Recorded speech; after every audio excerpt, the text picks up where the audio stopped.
मोलागित के मार के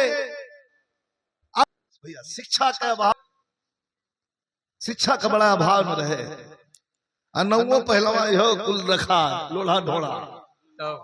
अब तो पप्पू गुड्डू टिंकू पिंकू टायर ट्यूब कुल कितना ना हो गए।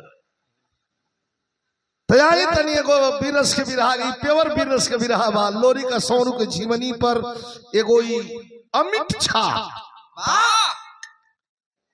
कि जब लिया के 4 साल बीतल बा तो जोना मोलागित के मार के लेके आ वो होश में ना रहे।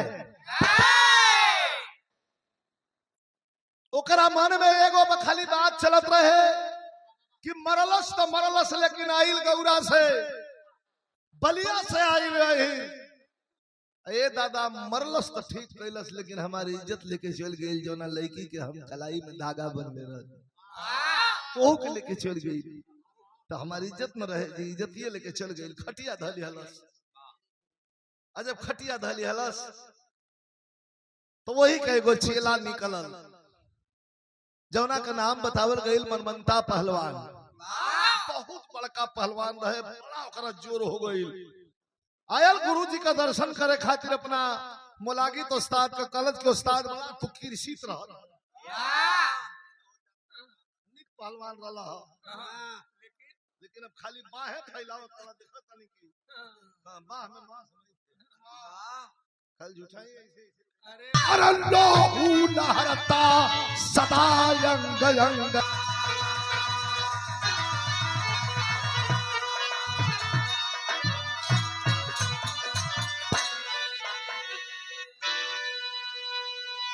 रंगत भरी उस जमा की जवानी में लोहू लहरता सदा यंग यंग है। मनमंता वोहर से चलल बा, सोनभद्र से अगोरी से। अब तनी वोहर का लाइन हम छोड़ब तनी। अब आ गई बानी बलिया तो बलिया में आई। बलिया का हालत का बा, गड़गौड़ा का हालत का बा, बोहा में गैयन के अड़ार का हालत का बा, जहां गैया रहली सा अखाड़ा का हालत का बा। फर्ज लगल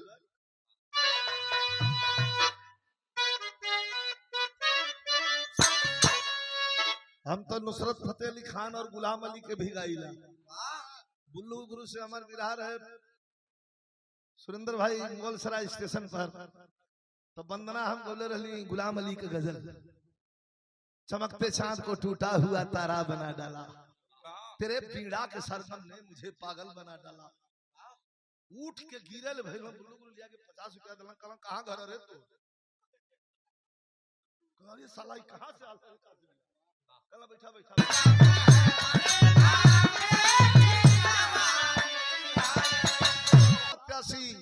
बूढ़ा भैया के सम्मान 500 रुपया प्रदान कर गेल बा।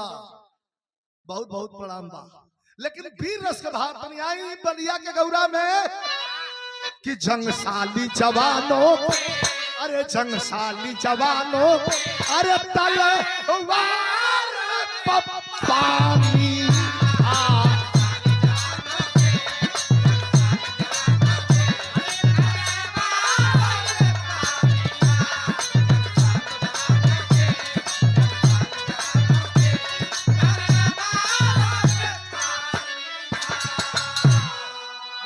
कहानी का शुरुआत हो गई।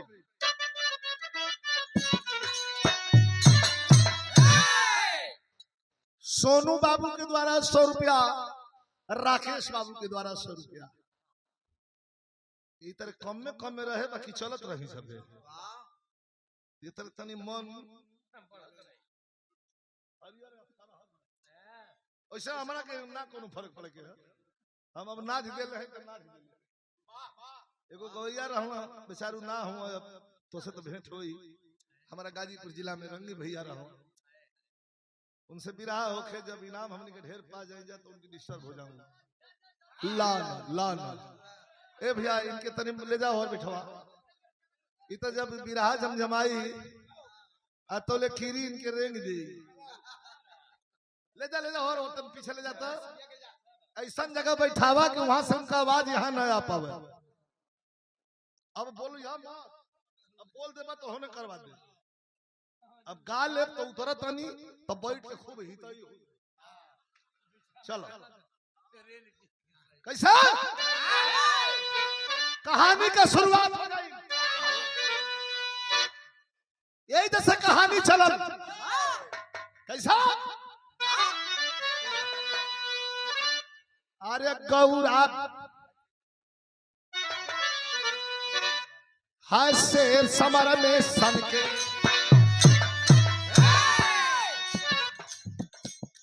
हाय शेर समर में सन के जब खन का खूनी खंजर हाय शेर समर में सन के जब खन के खूनी खंजर चढ़ जाए नजर में जो भी आ जाए मौत के मंजर। कहानी की शुरुआत हो गई कि गौरा वीरों की धरती गौरा वीरों की धरती लोरिक पर चढ़ी जवानी गौरा वीरों की धरती लोरिक पर चढ़ी जवानी पाए बन शक्ति झूमा पहले दुर्गा महारानी। लेकिन मंगरा पर चढ़ के लोरिक जितना नाव लोरिक का सौरुक रहे यो ब्रह्मा के यहाँ से कमाइए रहे उसे तनको कम नाम वो घोड़ा कमा रहे मंगरा का 10 बरस से आग पीछे जाने वाला है मास्टर साहब।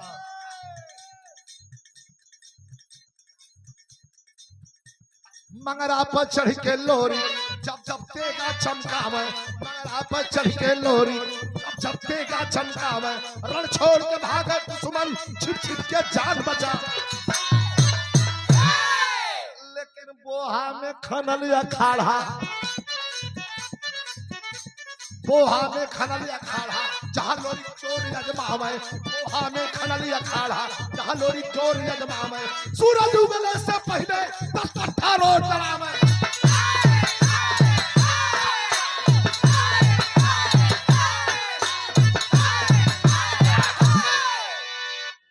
बात बड़ी सुंदर था बोहा में खनल अखाड़ा जहाँ लोरी चोर यजमावे सूरज उगला से पहले 10 कट्ठा रोड लड़ाऊ।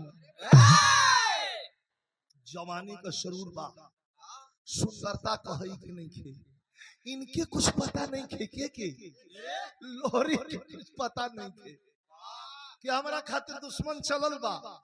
अब वह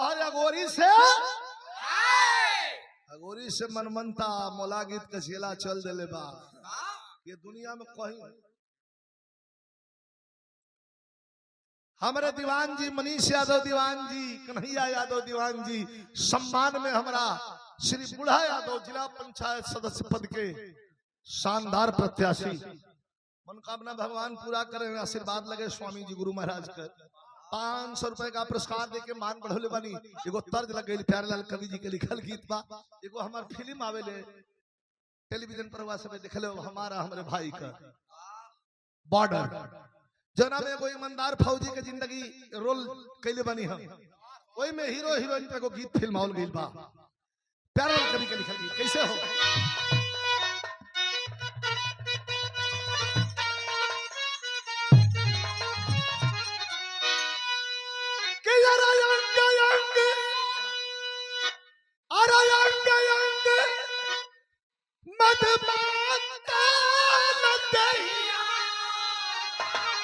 अरे खिल के बैल कचनार अरे भावरा बन के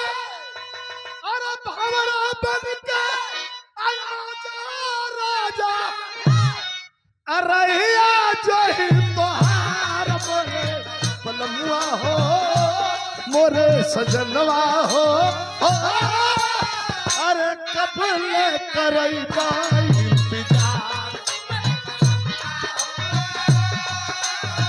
अरे कब ले करई बाई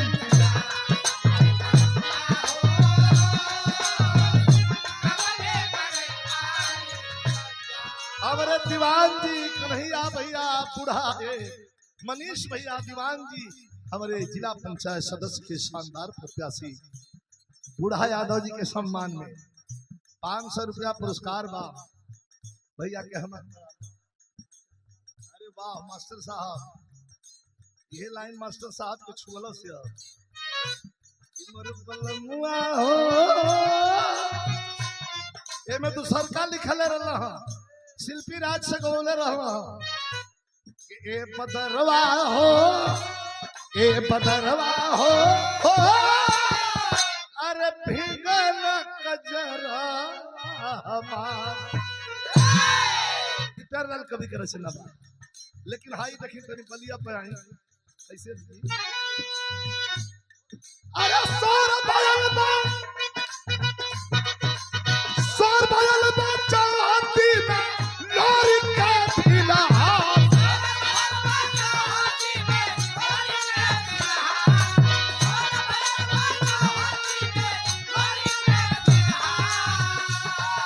अरे क्या करे छाती में दम इतना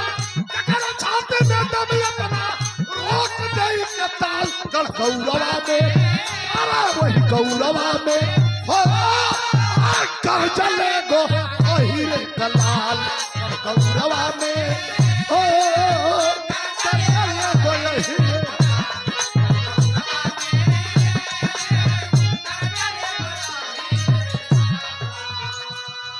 हमारे दिवाकर यादव जी हमार छोट भाई भांग मती नशा बिरहा कर जाई ध्यान से सुनब दिवाकर यादव जी हमार छोट भाई ग्राम सभा जेठवार से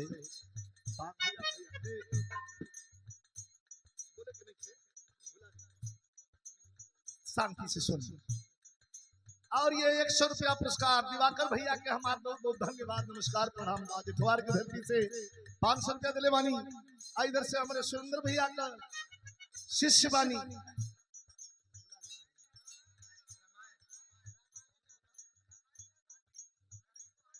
अहिरपुरवा भाटी से हमारे रामायण यादव जी हमारे सुरेंद्र भैया के शिष्य बानी पुरस्कार देके मान बढ़ोले बानी क्षेत्र में इला के बाद बहुत दिन के बाद बलिया में इलो बनी हम और वो दिन सुरेंद्र भाई से बात कर तो कहा कि आइए स्वागत है वेलकम है स्वागत किया जाएगा तो हमने कहे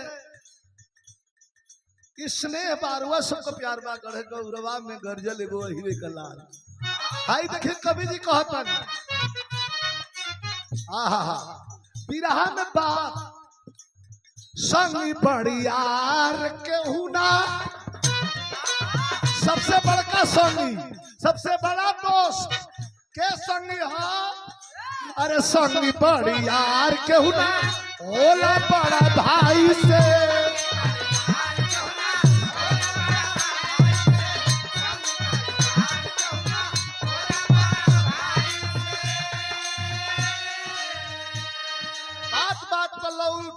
लोगन खातिर प्यार लाल लिखले बाबा कहा घूमत संग बड़ियार के हुना अरे होला बड़ा भाई से अरे सीचरो जसवरू दादा सीचरो जसवरू दादा अरे बुधावा मलाई से सवरू दादा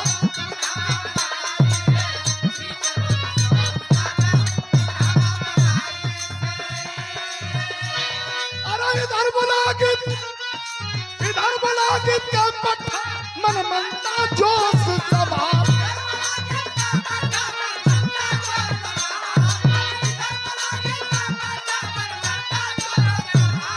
अरे ये 52 में ताल के रोकी ये 52 में ताल के गौरवा में गौरवा में हीरे दलाल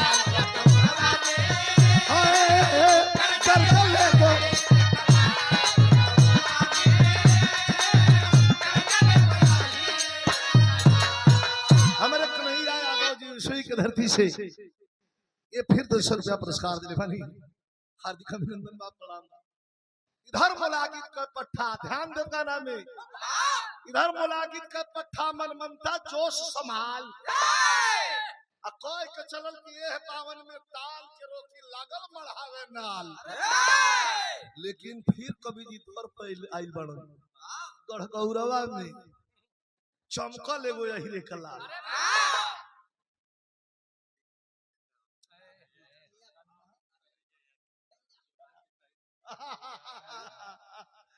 कन्हैया यादव दीवान जी हमारे बुढ़ा यादव भैया के सम्मान में पुरस्कार दिले भाई। बड़ी पुरान चीज, नया जनरेशन में इतना पुरान चीज याद के लिए बनी सबे कम नहीं के। तब चल चलत आइल कहा बनारस।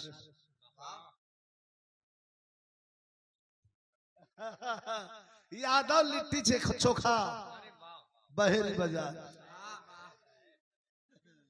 अरे क्या कहना है, अरे मित्र क्यों नहीं लेके आए।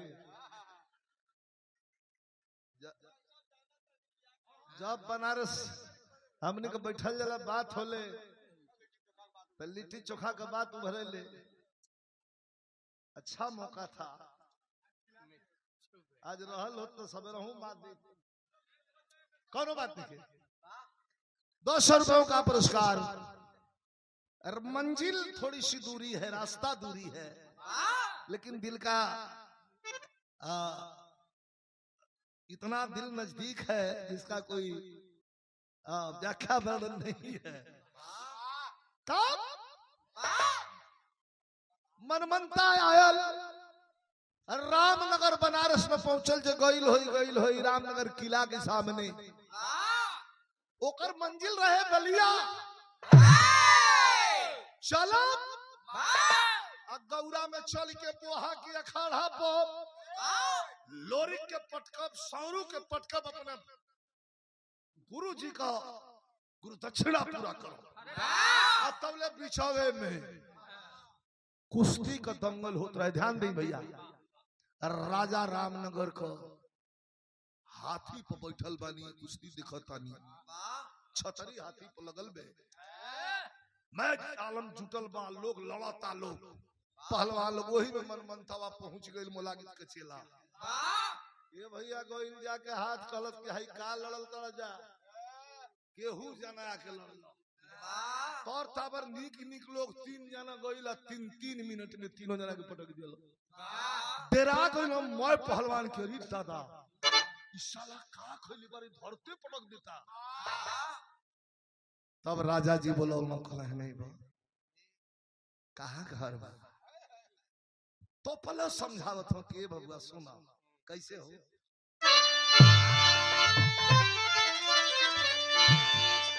काहे लगल कि ए राजा जी जंगल में से आवो तनी, सच बतावत तनी, न कबो हमार खैले से पेट भरल आ न कबो लाला से पेट भरल।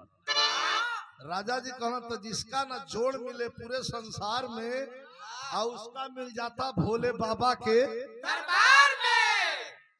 हथिये पर से बैठल कहना पहलवान रुका घबरा मत, जोड़ मिली। लेकिन एगो बात पर राजा जी समझा रहल बानी का।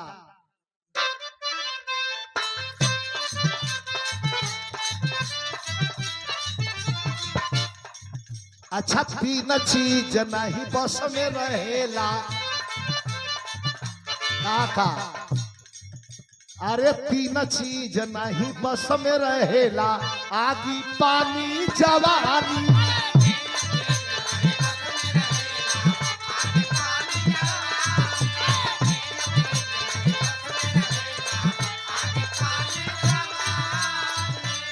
केतनो रोकी के रखबा बबुआ, केतनो बांध के रखबा बबुआ, फनिए में जाई छानी।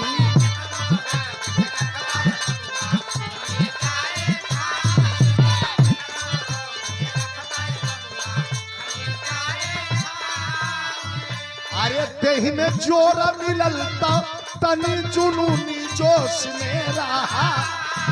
अरे देह में जोर मिलल तनी जुनूनी जोश में रहा। अरे टूट जाई गुमान कहियो होश में रहा।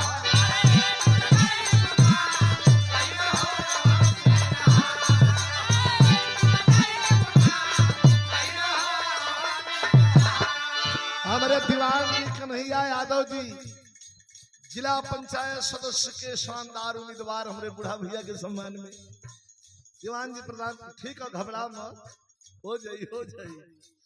प्रधान पनी बिरहा का लाइन धरले बनी। अरे भाई पहले धरा लो, अब है तो दू बेर रही है, आवत 4-5 बेर तो गा दे।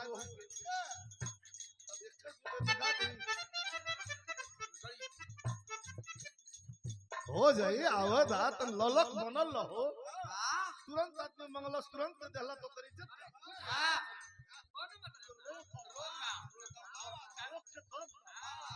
अच्छा सुरेंद्र भाई कहला कि इनका हेकन करी के हेडोसील बढ़ल के भैया के बनारस भेजा। हमारे यहाँ चपंत सरदार हूँ, मैं बिछी मरवावल हूँ, वही में तर ताबर 2-3 ठे बिछी मरवा दी है एक हफ्ता पर, उस सुख के कोपड़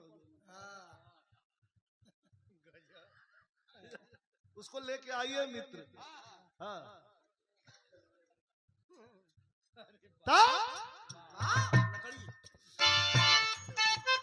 अच्छा सुनो ए सुरेंद्र भाई, लकड़ी के खाई जाला छोटे छोटे भूत हो, लेकिन अरे आदमी के खा ले कारवाली धूप हो।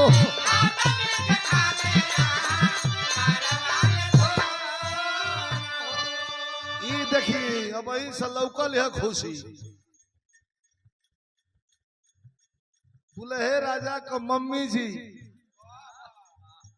एक बार ताली बजा के सम्मान होने के चाहिए। एक बार लड़का जब पैदा होला तब खुशी, या एक बार जब शहरा बनहला अब शुरू भल। दुल्हा का मम्मी अली, दुल्हा का मौसी यही, हम तो ये कहत कि आशीर्वाद दिवाज में दुल्हा दुल्हन दोनों जाने आ जा, लेकिन वो लोग का खर्चा तगड़ा संभार पहिया तो नहीं तो मत।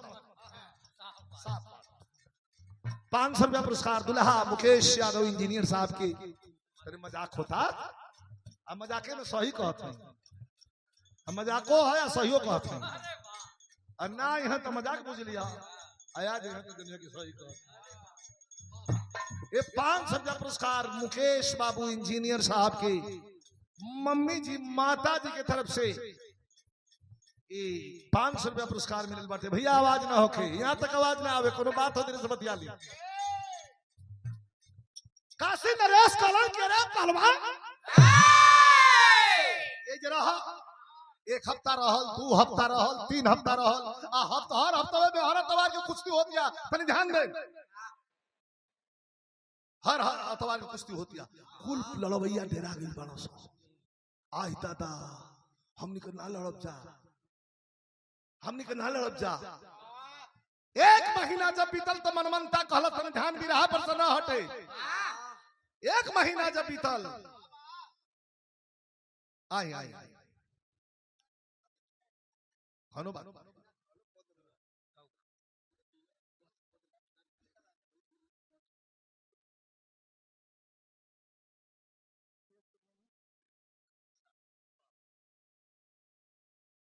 एक बार ताली बजे किसे।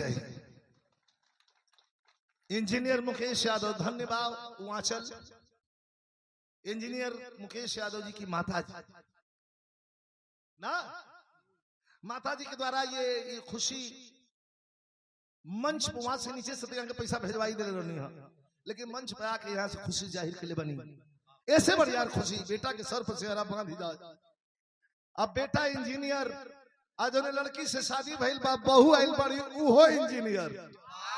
अरे महाराज ऐसा जोड़ा कहाँ लगेला, कस के एक बार ताली बजा दी सब, आशीर्वाद दे दी। हमारा तरफ से आशीर्वाद बा, बर बधु चिरंजीवी रहे। धन्यवाद। अब फिर हमार दूसरे रखा में घूम गई बा। मनमनता आके काशी नरेश से कहलस कि महाराज हमरा के छुट्टी दे दे, का है तो दे महाराज। बड़बड़ जाने को कसल लंगोटा लड़े में हमसे छूट गई। कहला है साला बहुत घमंडी लगता है। कहा रे महाराज बड़ बड़ जने का कसल लंगोटा लड़े में हमसे छूट गई, लगा था कितना बावन में कुल चलत अखाड़ा टूट गई। लड़े जोगे है महाराज ना पट्ठा कोनो पाईला, पेड़ में धक्का मार मार के अपन जोर अजमाईला। इनाम का धनराशि दे दो हम जाई। यहाँ तोहरा काशी में क्यों लड़वैया नहीं खे, हमार मंजिल कहीं और बतावत नहीं खे। काशी नरेश एकदम गरम हो गया, कल खबरदार लड़वैया तो के हम दे और तनी कुछ दिन रुक जा पहलवान, तोहरा के लड़वैया हम दे। अब पत्रिका दिखाए लगल, आवत नहीं एक मिनट आवत नहीं। कृष्णा यादव दीवान जी और कन्हैया यादव दीवान जी हमरे हम बता दे हमरे बुढ़ा यादव भैया के सम्मान में ही पुरस्कार आवता। बहुत प्रणाम बा, सब इनके प्रणाम बा। अच्छा एगो तर्ज लगल भाई हमरा उस्ताद गुरु जी गाँव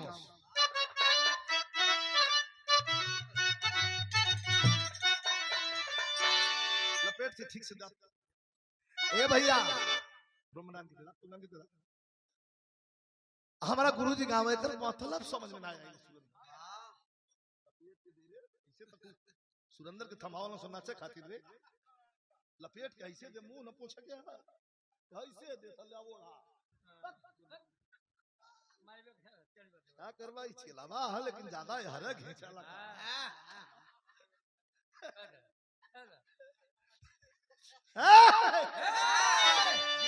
बाकी गज भर बिरहा का तर्ज कि गज भर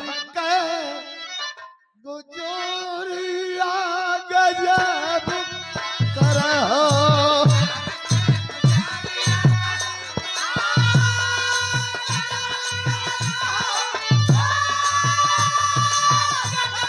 भर के बेटा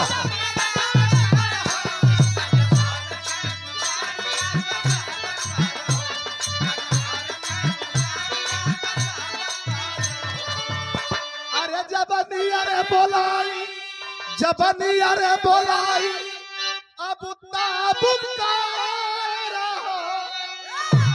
लेकिन पतिया दिल में लड़वैया इनाम देता जाई। हम राजा कातिये पे बैठल लगला गनगनाए, रामनगर का राजा कल है कर दिखाए मर्द तू नहीं। तब पतिया दिल में चुभ से हाय काशी नरेश के चुभ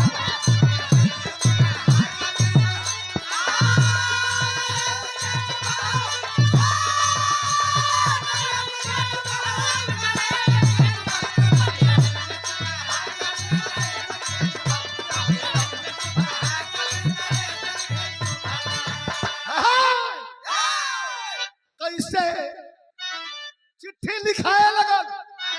कहा चिट्ठी गई कि पकुड़ी पुरखा बारह पावाला। समाजवाद की स्थापना सबसे पहले इस धरती पर किसी ने किया, श्री कृष्ण, और श्री कृष्ण के बाद किसी ने किया तो लोरिक और सौरू ने किया। के रहे उनके गोल में लड़वैया?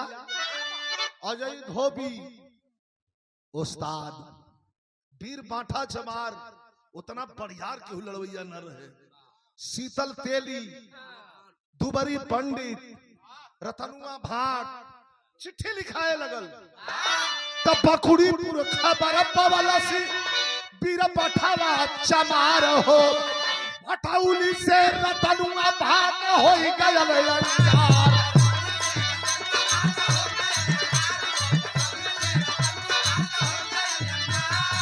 एक चिट्ठी लेके नाऊ मारी जब पहुंचल बा कहां से, गढ़गौरा में पलिया में गाय दुहतन सौरू दादा लोरी बैठल बा। भैया जल्दी से दूधवा दा, चलो तनी हम अखाड़ा पे जाई। तो एक बात कहला, ए लोरी कैसे एगो गीदड़ खोलत नहीं खान, कैसे एगो गीदड़ छोड़ला सेरावा पत्ती रहो। अरे ललकारला सवरुआ गौरा कयहीरा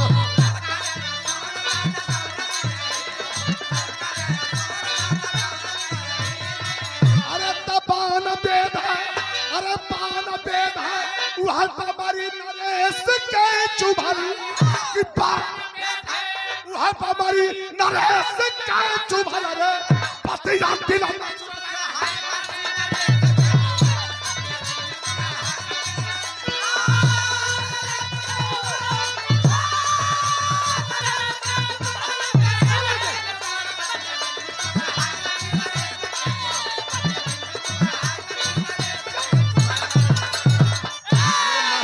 भूपेंद्र यादव मास्टर साहब के द्वारा पुरस्कार मिला। बहुत बहुत प्रणाम। हमारे दिमाग कन्हैया यादव, मनीष यादव दिमाग हमारे बुढ़ा यादव भैया के सम्मान में जिला पंचायत सदस्य पद का उम्मीदवार बन गा दे बैठला से पहले गा दे देख ले 100 रुपया पुरस्कार हमारे मनीष यादव, कन्हैया यादव दीवान जी प्रणाम। अभी रहा एकदम समय पर आ गई, असली रेन पे आ गई। 5 मिनट पे रहा पर ध्यान दे दे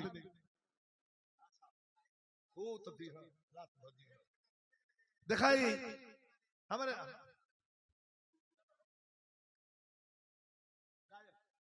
ना हम एकदम इधर चमकत रहा है दादा। बस बस मुस्कुराते रहिए। होठों की तेरे लाली बेचो खरीद लूंगा, मुझको कसम खुदा की अनमोल दाम दूंगा। अब भाई हराई भुलाई ना हाँ भाई सुना सुना कुश्ती लड़े के बाद उधर लोरी कहा चले के बाद बनारस पहलवान लोग स्कती हो महाराज रोहित मऊ आजमगढ़ रहे तो चल के गाजीपुर लौट हो बनारस जेनो पन्ना से बात होत रही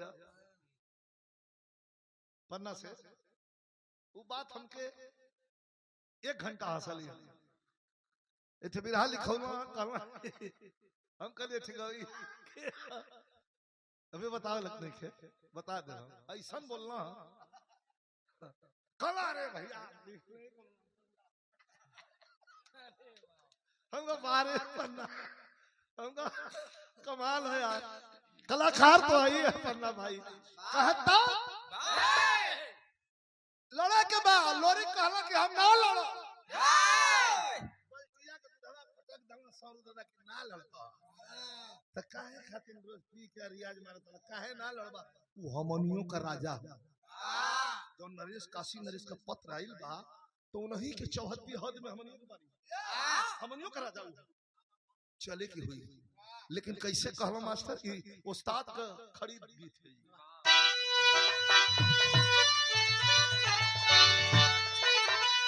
सबरो दादा लोरी का कहा था रे मर्दे के यार पे तुम्हारे पेट के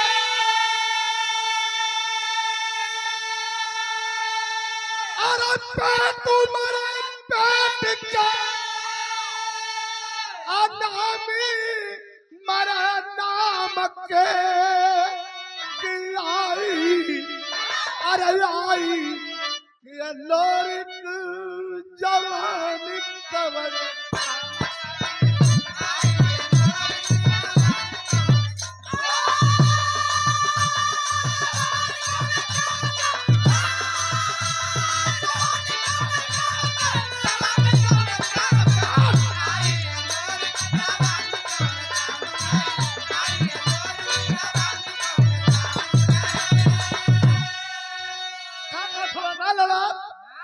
कीमत चुका दे की कीमत चुकाई है सुरही के दूध के सुरही गैया का दूध पियत रहवा की कीमत चुकाई है सुरही के दूध के अरे तोड़ दी है बाजारी करे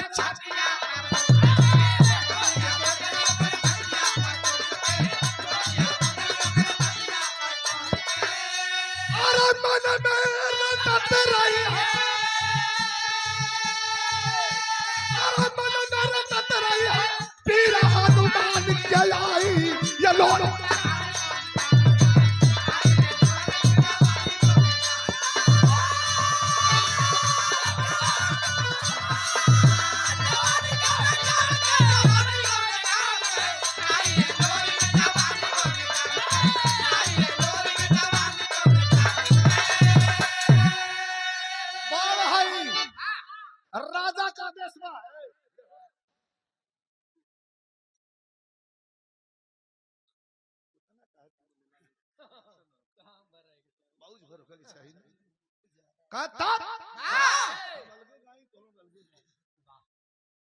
कहता का लड़के हो ये काम करा कहा का क्या बात तो क्या को चीज दिखाई कहा का ये देखिए प्यारे लड़के के कमाल हो सुरेंद्र भाई क्या कहा दिखाईबा भैया लो एक मिनट लोरी पूछत मन सौर से भैया कहा दिखाईबा कला रे पगला काशी में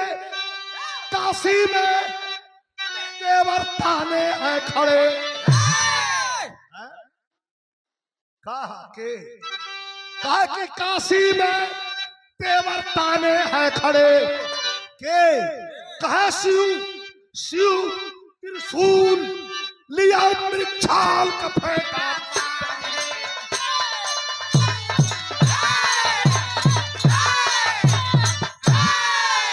शिव त्रिशूल लिए मृक्षाल का फेंटा बांधे काशी में देवर ताने हैं खड़े जब से सिपाही से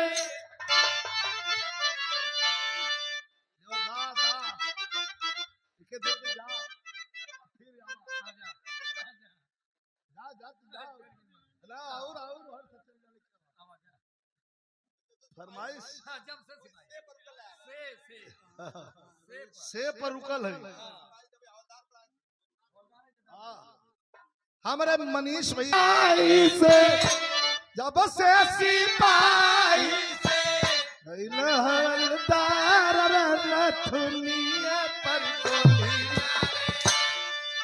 नथुनिया पर गोली सैया मार रे नथुनिया पर गोली मारे सैया मार रे नथुनिया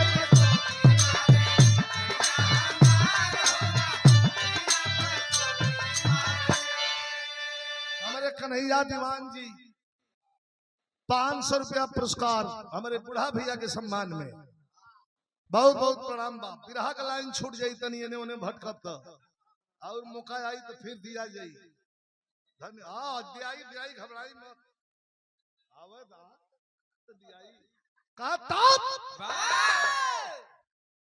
शिव त्रिशूल लिए मृक्षाल का फेंटा बांधे काशी में तेवर ताने हैं खड़े अजय धोबी तुहार दोस्त तुहार गुरु जी लगावेला टोपी वीर बाठा चमार रतनुआ भाट शीतल तेली दुबरी पड़ी लोग सब के लिए आके चलत हुई तब लोरी कहना तब चल अइला बनारस में सबेर का टाइम बा पहुंचल जाके गंगा जी में स्नान करके भस्मी भभूत लगा के अब भगवान भोले शंकर के जल चढ़ा के लोरी संवर दोनों भाई और टिक केक के माथा जब चलना है तो यहाँ बिरहा का लाइन बदल गई दुल्हन का दुल्हा दिन भर वहाँ बैठ के खाली ताश खेल दुल्हनिया कहे का हो पहले एक जीव रहला फिर 2 जीव भैला कुछ दिन में 3 जीव हो गया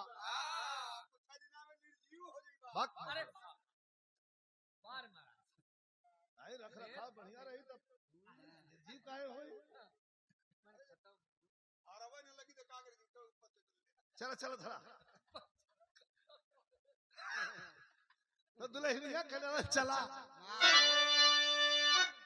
काकी चला राजा मैं के अरे चला राजा मैं के अरे करिया ना गवाई दे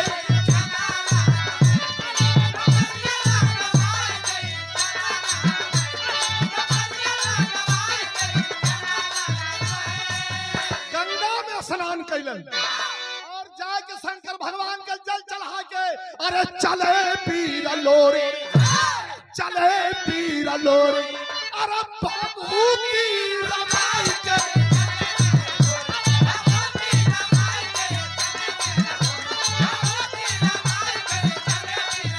अरे रास्ता में लगोटा अरे रास्ता में लगोटा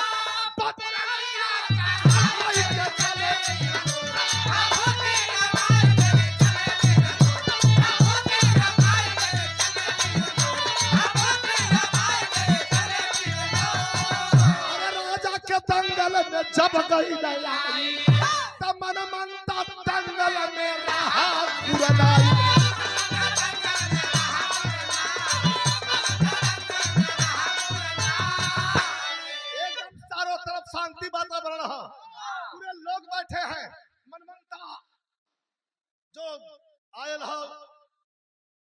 वनांचल से सोनभद्र से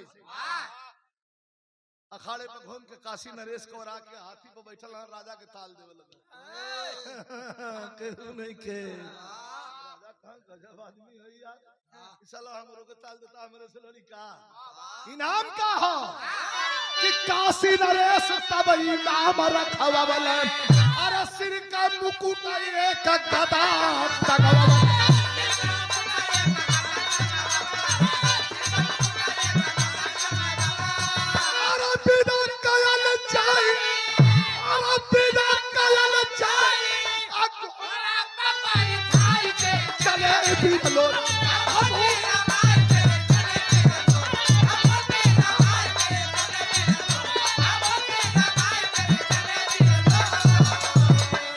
माटी खनाए लगल। आभास राजा के कान में बात छेड़ गई कि बलिया वाला रामनगर के राजा के कान में आवाज चल गई कि बलिया से कुछ लोग लड़े खत राजा हंसल हुई हाथी पर से कहना पहलवान घबरा मत, खैबा के बता खा पीला कहे कि अब तुम्हार समय आ गई है। मनमनता कर रहे हैं एमे के करमाई बाघ भी आई है कि हमके पटक दे हो। अरे भाई सोटा के खाली कर ले रहे सबके माटी खानाए लगल तनी खाना मास्टर कैसे खाना अरे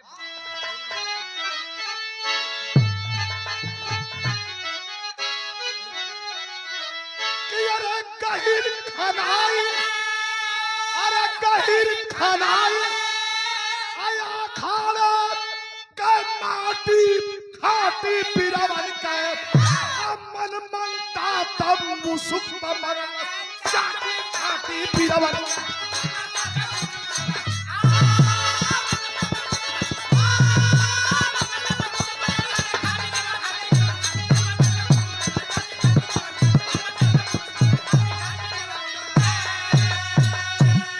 खड़ा खड़ा गई और ठोक के ताल भैया ठोक के ताल आज मनमनता तू मजला सा लड़वैया जबरदस्त होई चल गलस कुलाच के जवहीर मोरी उठला तले वो हाथ धैले से वीर बाठा छवार एगो तनुआ फाट चल सुना ए हमनी के का कराइल बनी जा अकेले जाके तू लड़ जीवा बैठा बतावा हमनी के देखे दा कि कैसन ह ये लोग गई ना अपन लमता देंगे चढ़ा ये भैया पहले हमनी से लड़ ला कैसे हो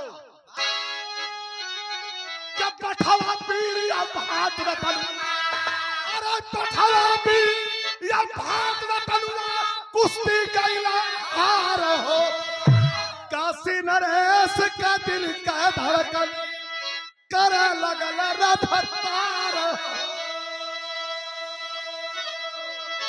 रतनुआ भाटा बठवा माठा चमार ये दुनिया लोग पारी पाराए लोग के 1.5-2 मिनट में उ मनमनतवा पटक दला से लोग भागल कान झारो लोरी से जाके लोग कहला कि तनी सवारी के लड़िया कहाड़ा साला पर पीछे आई अपन सौर दादा बैठल मानो सुमिरत हूं बोहा के बनसप्ती के ये आ जा रहा इन पर अब खड़ा हो जा टाइम आ गई बा आके जब चढ़ना है खड़ा पर लोरी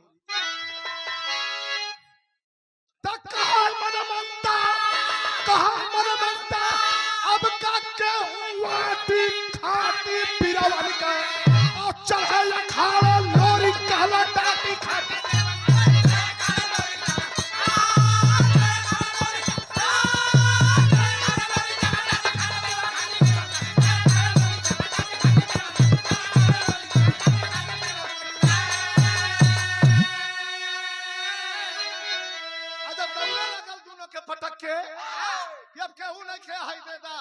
चांदी का गदा सोना का मुकुट उठाई श्वेत घोड़ा जो तंगले बड़ा देदा हम लेके चली हमारा को मंजिल आगे बा हमार आतले लोरी चढ़ी गई भाई के गटावा भाई रियाजी आदमी मनमनता गटावा धा के मुंगेर के ईंट के अपनी ओर घुमा ले अरे वाह अरे हंसतो हो देखो खीस ही हां खीस कहां हो गुस्सा ही हां बात ध के मरमरा के मोड़ के अपना कोर कल हम हंस कहला रे पहलवान तने हमरो के पटक लत जा लोरी कह के आवा अब काहे मरमराता छोड़ छोड़ छोड़ के छोड़ जब दोनों फिरला हम मास्टर हमारा गाजीपुर खानपुर बेलहरी का मोहम्मद हनीफ मास्टर का अलावा कैसे गाओ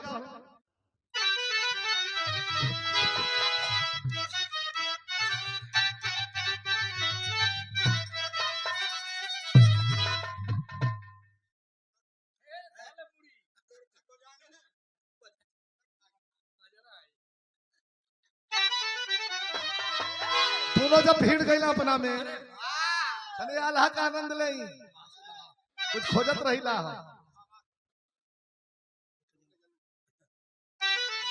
ऐसा हो लोरी चढ़ गलो कलाए पलवन सुनबा है कि थोड़ी के जल नदिया उतारानी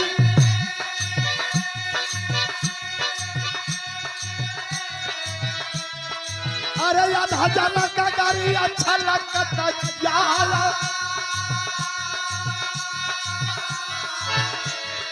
अरे काम पड़ल नहीं मरद से तोहके अरे काम पड़ल नहीं मरद से तोहके यही से गईला तू अनहरा अरे लोरी का धूरा मुसुका पर अरे लोरी का धूरा अरे मिलल हाथ बेहल मिलल हाथ बेहल दादा हिलल करे जा मन अरे हिलल करे जा मन आई गयल पसीना माथे गयल पसीना अरे खींच के दल अरे खींच के दली अरे लोरी का तुरंत लिए अरे लोरी का तुरंत अरे पच गई ना चोटा अरे पच गई ना चोटा अरे कुश्ती बड़ी काटे कुश्ती बड़ी काटे बलरिया अरे बलरिया अरे विधि निकाल के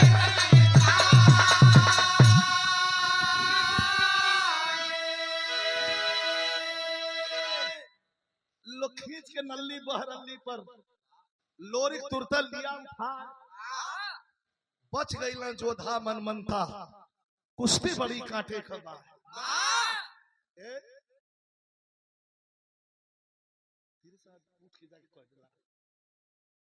कहा कि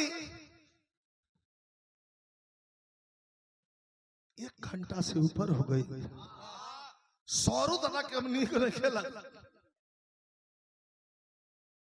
भी बैठ के भन भन भन भन भन भन भन भन का लड़ा तड़ा लोक दहला लोरी कहते रुको भैया कल आवा ना रियाजी है आवा तने लड़ा तान के पटक दे बस हां लो सौरू दा नहीं वो दिनवा का तान की पटक नहीं कल काम तो निकल आवा ललकारा लगना सौरू दादा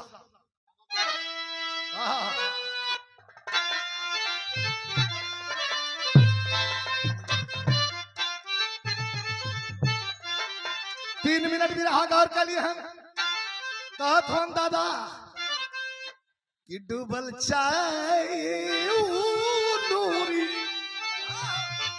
डूबल चाय नूरी हर गौरा का पगरिया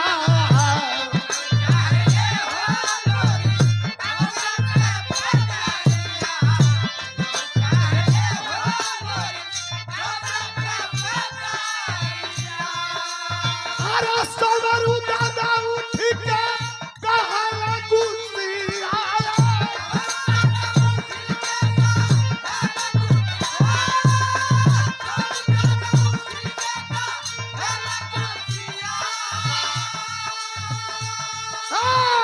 ये तना तेरी ले कैसे टिकल पहलवानवा इतना देरी न लगता पहलवान अरे तोहरा जवनिया के बाके रे भिक्का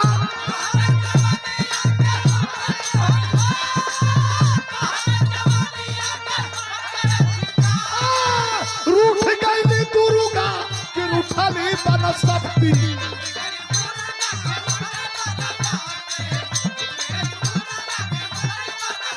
घट गई ना भैया चोरला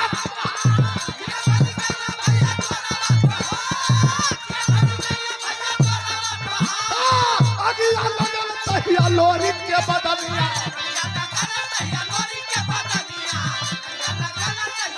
ताला खींच मुलतानी पले हलाऊ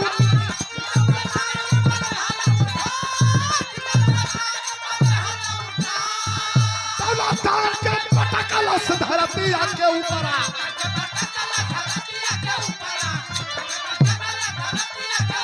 अरे खड़े का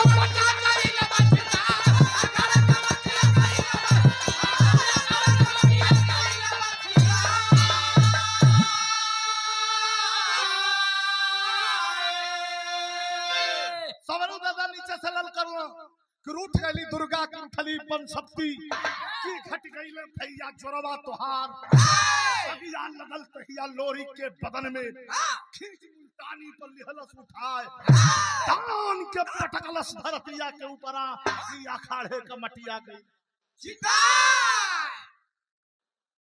जब लल करना नीचे से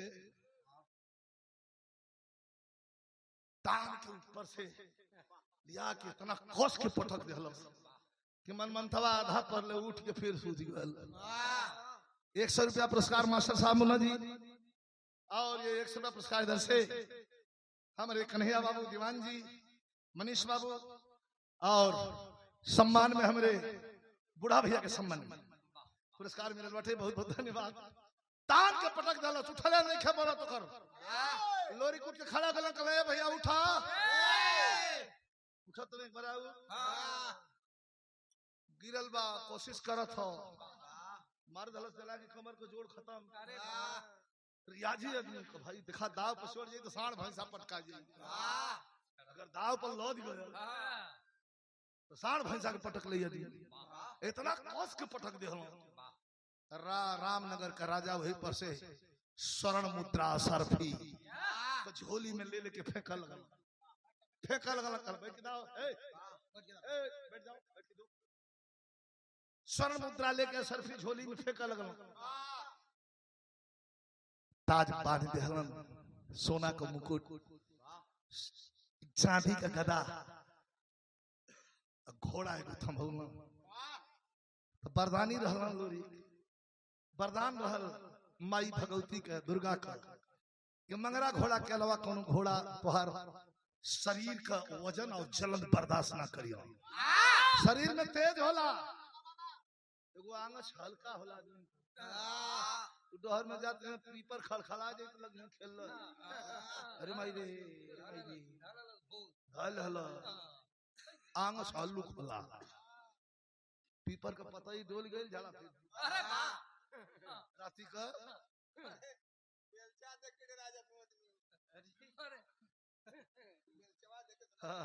गोला बम भी छोड़ी तब दिक्कत लग जाई ये भैया लेकिन एक आदमी का आंगस तेज होला कि जइबा अगर कोनो हइयो है आत्मा फात्मा परेशान करे वाली आत्मा हमन का आंगस ऐसा ना कि जाता हूं रास्ता छोड़ दे सीधा साला दई तो हम काम बीच में आओ काहे कि हमनी को चल जाला तो हमनी दोइया बजा खाली ना नहीं जा साधक है हम साधक को जोगी कह लीजिए साधु कह लीजिए पुजारी कह लीजिए अच्छा है गायक कह लीजिए सरसायक कह लीजिए जो कह लीजिए लेकिन साधक साधक का मतलब जो साध के चलता है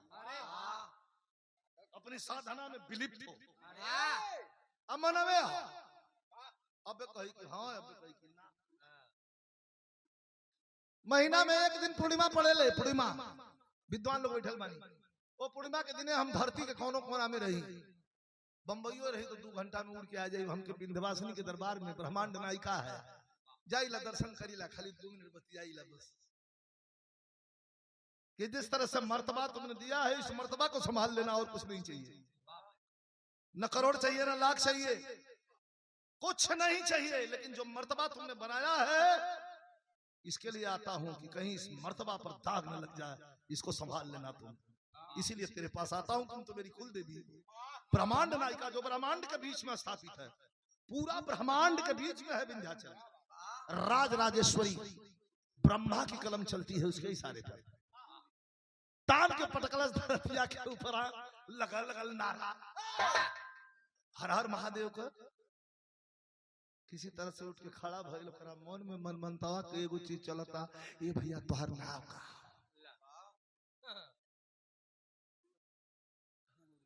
कल हमारा नाम झगड़ू, हमारा नाम पूछा, कहना भैया नाम अपन बता दा। लोरी खड़ा भेल और राजा के सामने अंगुली दिखा के मनमनता के का कहलो मास्टर,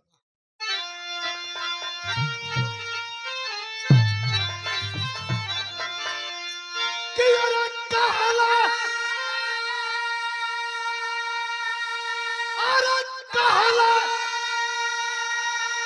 लोरी के उड़बे ताऊ खाना बप्पाखिया कब तकिया अरे तकिया फिर साजिद बनारस में उठा के अखिया।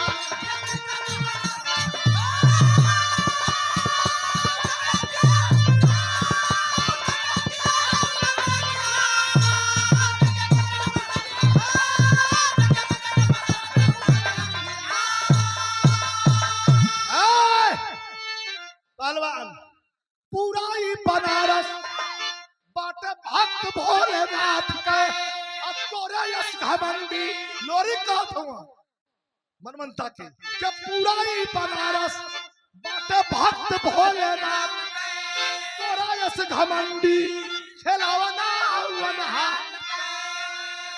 अहंकार जो करबे तो कटैबे न किया। राजा हाथी पर से नीचे उतर गया, अखाड़े के बीच में आते हैं, मनमनता खाली खाली बता दो कल का पिछले हम उहे हैं जन अपना गुरु से कह के आइल बड़ा कि जा तनी पटक करी छाती पे बैठ के तोर गुदक्षिणा पूरा कर दे। हम उहे ए भैया तोहे लोरी खवा खाना, हां बाद में तोर फूफा लगब हम। अरे वाह वहां से तोरे मनमनता से कह कि वहां से तोरे फुआ के लेके तोरे अरे भैया हम तो गुरुदक्षिणा दे वाला रहनी हो, अब जा थे कह दे जाके जियते तू जल समाधि लेला ए गुरुजी, तू जेके पटका खातिर कहला ह। अरे बाप अरे बाप, अरे वो पटकाए लग में खीरी जहां से धरता है तो चढ़चढ़ा देता। तब खुशी भइला राजा सुन के पिताई के जंग पर लोरी का विदाई कैला चढ़ाई के तुरंत।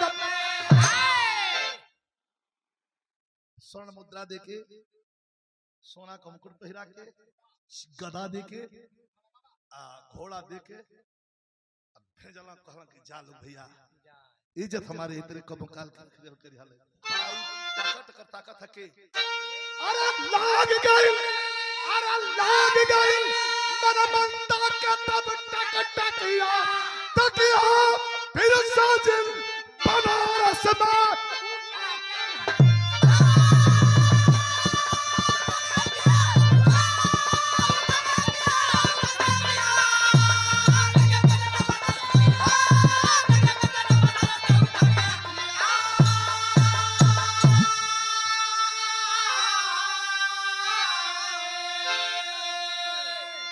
गुरु बिहारी गुरु गणेश गुरु रामलाल की बीदा, रामदेव चंद्रिका कभी का छोड़, काशी में देवर ताने हैं विजयी प्यारे नाम हरदम शिव को पहचाने।